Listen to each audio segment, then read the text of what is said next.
Fala, Rovai, o editorial do Fórum 11:30, queridas, queridos e querides.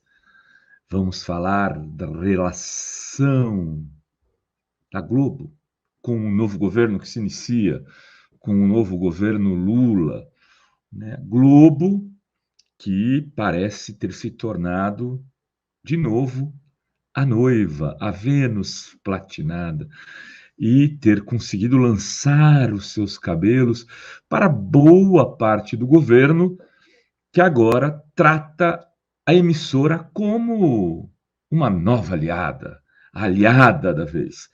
Eu, antes de mais nada, queria pedir para vocês que estão assistindo este Fala Rovai, que fizessem coisas simples, que não custam nada.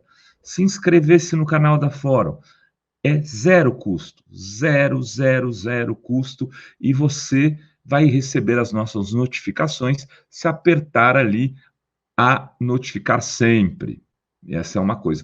Outra, curta, faça comentários e, se puder dar um valeu demais, agradecido seremos, porque a Fórum vive também da doação dos seus leitores.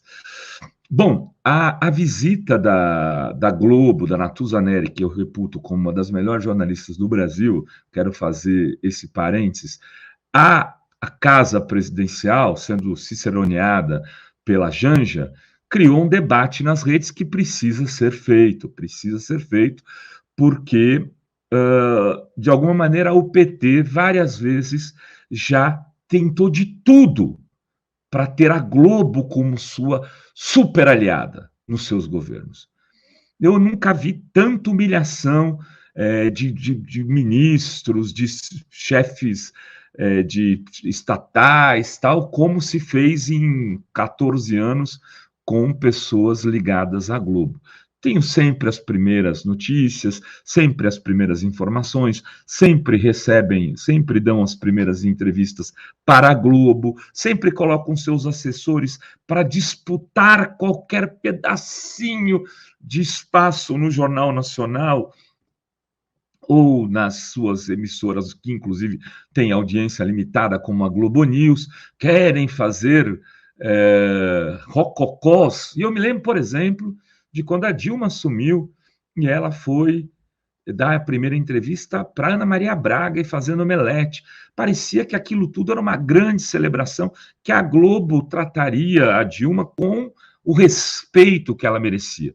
Como, de alguma maneira, pode parecer que a Globo será diferente com o casal Janja e Lula, porque eles gostam mais da Janja, a Janja é mais simpática, e aí recebeu a emissora nos seus aposentos, no lugar da sua intimidade, para, de alguma maneira, inclusive, mostrar algo bastante sério e relevante, que é que a destruição, né, do governo Bolsonaro e da família Bolsonaro vai além da destruição com o patrimônio público do país, mas também até com as coisas da história, da memória, do espaço de vivência temporário que presidentes têm ali no Palácio do Alvorada. Enfim, qual é o risco dessa relação? Quando eu vejo esse tipo de relacionamento, que eu diria quase abusivo, né? Se a gente fosse pensar, a Globo sempre tem relacionamentos abusivos com o governo petistas. No nível da humilhação, da chantagem, sempre trata, faz um afago e dá dois tapas. Eu fico me lembrando dos Versos Íntimos, do Augusto dos Anjos, né? É um poema um pouco mais. Bom, eu lembro aqui da parte do toma um fósforo, acende o teu cigarro, o beijo amigo é a véspera do escarro, a mão que afaga é a mesma que apedreja. Essa estrofe só, ela é muito representativa. A Globo e a relação Globo-PT é essa, né? Do beijo amigo é a véspera de escarro. E essa mão que afaga é a mesma que vai apedrejar. E não vai apedrejar porque o PT cometeu erros que precisam ser corrigidos e é republicano que o faça. Aliás, a imprensa não precisa ser de puxa-sacos. Nós não queremos um governo que seja tratado na base do puxa-saquismo. O jornalismo tem que fazer o seu papel aqui no campo progressista e também no campo liberal, no jornalismo que hoje denomino como jornalismo do mercado, que é um jornalismo cuja sustentação, tanto para a existência econômica é do mercado. Boa parte desses veículos hoje estão na mão do setor financeiro. Aqueles que não estão diretamente, como a Globo, vivem e são alimentados por esse sistema financeiro para poder reverberar a sua ideologia. E nós, outros aqui, somos veículos ligados aos movimentos sociais, aos sindicatos, ao campo progressista da sociedade e dos direitos humanos, a luta contra a discriminação, contra as organizações sociais populares ou ONGs, enfim, somos veículos distintos. E todos esses campos têm que ter um papel de crítica ao governo quando necessário for. A questão é que com a Globo não é assim, nunca foi e nunca será. Não é desde Brizola, né? O Brizola sabia muito bem como funcionava a Globo como um aparelho ideológico da burguesia brasileira. E isso vai se repetir no terceiro governo Lula. Anotem, esta lua de mel vai durar pouco, vai durar até o momento que o Lula e o PT não fizerem nada que desagrade o Deus mercado. E se fizerem um governo que não desagrade nada ao Deus mercado, que não invista na justiça social da maneira como a gente imaginava que seria, ele não será um governo popular e será um governo desastroso. E então, não podendo ser assim, vai ter que desagradar a Globo. E vai desagradar a Globo, por exemplo, se quiser discutir a democratização das comunicações, algo que Lula se comprometeu durante todas as entrevistas, inclusive não negou nem do debate da Globo. Lula não falou que não iria fazer a democratização das comunicações, nem no debate da Globo. Quando for mexer com isso, irá apanhar das organizações Globo. Mas, nesse momento, vive-se essa lua de mel, né, temperada com essa visita ao Palácio. Espero que que aqueles que estão fazendo esse armistício, esse momento de tranquilidade que tende a durar muito pouco, saibam o que virá mais adiante, né? Virá aquilo que sempre veio da Globo. A Globo foi a arma principal do golpe contra Dilma. Se a Globo não tivesse jogado tudo que jogou em 2013 na construção do movimento pela direita para disputar as ruas,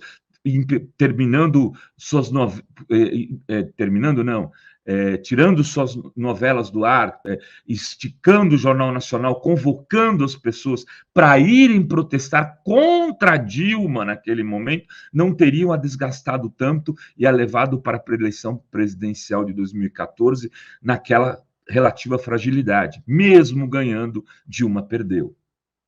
E quem estava por trás disso? Quem construiu a narrativa do Petrolão? Quem armou o Sérgio Moro e dela ganhou? Quem deu prêmio a Sérgio Moro do Homem do Ano? Quem botou Lula na cadeia? Quem colocou aqueles tubos de dinheiro saindo como se fosse lama de corrupção durante dezenas e dezenas de jornal nacional para funcionar e para fazer? E quem pôs, né, na cabeça da população que Lula era um bandido? Se não a Globo. Ah, Rovai, mas teve também outras emissoras. Mas não se compara o poder da Globo com o de Band, Rede TV, mesmo Record e etc. E a Globo capitaneava esse time. Bom, Rovai, mas aí o Bonner, no Jornal Nacional, da entrevista com Lula, ele fala que o Lula não tinha nenhum crime, que já tinha pagado todos os seus problemas com a justiça, etc. Sim, a Globo não tinha salvação. A Globo fez uma campanha onde ela, pela primeira vez nas eleições presidenciais, desde a democratização, não apoiou o outro candidato que estivesse disputando com o candidato petista. Foi a primeira vez na história. É verdade. Ela não apoiou o Lula, mas ela não bateu como batia nas eleições anteriores em Lula ou em Dilma ou em Haddad. Ela foi mais fria. Ela não apoiou o Bolsonaro. Mas isso não é motivo para a gente esquecer do que a Globo fez no verão passado, de como a Globo se comporta contra todos os governos petistas e como ela se comportará daqui a pouco. Né? É aquela história. Como estão as coisas, Rovai? Olha, por enquanto, não começaram a acontecer. O que a gente está vivendo é um momento de ilusão de governo. Isso não dura nem 2 meses.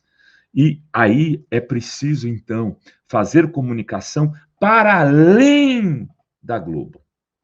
Não adianta tratar a Globo como prioridade, porque ela não estará do lado dos movimentos sociais quando as suas lutas precisarem ser pautadas. Quando a gente precisar defender uma reforma trabalhista menos agressiva contra os direitos dos trabalhadores, a Globo não estará do lado de cá. Quando a gente precisar debater uma reforma agrária que faça justiça social no campo, quando tiver que defender a pequena produção agrícola contra os grandes ruralistas, a Globo não estará do lado de cá. Como já disse, quando tiver que discutir a democratização das comunicações, ou a gente acha que agora não precisa mais, porque o governo já tem uma televisão, né? Como disse Requião sobre uma conversa que teve com o José Dirceu no começo do primeiro governo Lula, que ele teria dito para o Zé Dirceu, ministro da Casa Civil à época, que o governo precisava criar uma TV estatal, como ele tinha feito lá no Paraná, e o Requião disse, o Zé Dirceu teria dito ao Requião, o Zé Dirceu nega, mas o Requião repete essa história sempre, que não precisamos de uma televisão estatal porque a gente já tem a Globo. Será que, de novo, vamos cair na mesma esparrela? Será que as pessoas vão achar que porque um jornalista ou outro é mais correto e mais simpático, a Globo vai ter uma postura diferente nesse governo? Será que os minutos, o fato de ter muito mais gente assistindo alguns programas da Globo vai fazer com que o Ministério fique tentando agradar a emissora para sair bem na foto, para ter apoio na High Society? É preciso tomar muito cuidado, a gente vem falando isso há muito tempo. Quero dizer aqui, lembrar do Paulo Henrique Amorim, como lembrei do Brizola, que sempre dizia, é a Globo, estúpido. É a Globo. O problema do Brasil, de alguma maneira, o atraso do Brasil, né, e o domínio das oligarquias no Brasil nos últimos 50 anos, passa pelo poder da Globo. A Globo será uma adversária desse governo se ele tiver que fazer o que o Brasil precisa. Não há outra escapatória. E é preciso se preparar para este embate. E é preciso construir uma rede de comunicação mais democrática, mais plural, inclusive. E para isso é preciso conversar e dar entrevistas e falar com outros veículos e não ficar achando que se falar com a Globo está resolvendo a vida. Olha, a gente cansa de falar isso. Faz 35 anos que esse blogueiro faz jornalismo no Brasil e quase todos esses anos falando exatamente a mesma coisa. Mas sempre que a Globo, como a Rapunzel, joga seus cabelos, setor político vai correndo agarrar nos cabelos da Rapunzel, da Vênus Prateada, para poder ter o espaço que julga ser importante para manter sua popularidade alta. Eu espero que dessa vez esses sinais não sejam nesse sentido. Seja uma relação civilizada, faz jornalismo, mas não só com a Globo. Não pode se fazer jornalismo apenas olhando para o Jardim Botânico. esse é um erro gravíssimo que eu espero muito que o PT e Lula já tenham aprendido. É isso que tínhamos para hoje nesse Fala Rovai. Beijos, beijos e beijos a todas, todos e todos.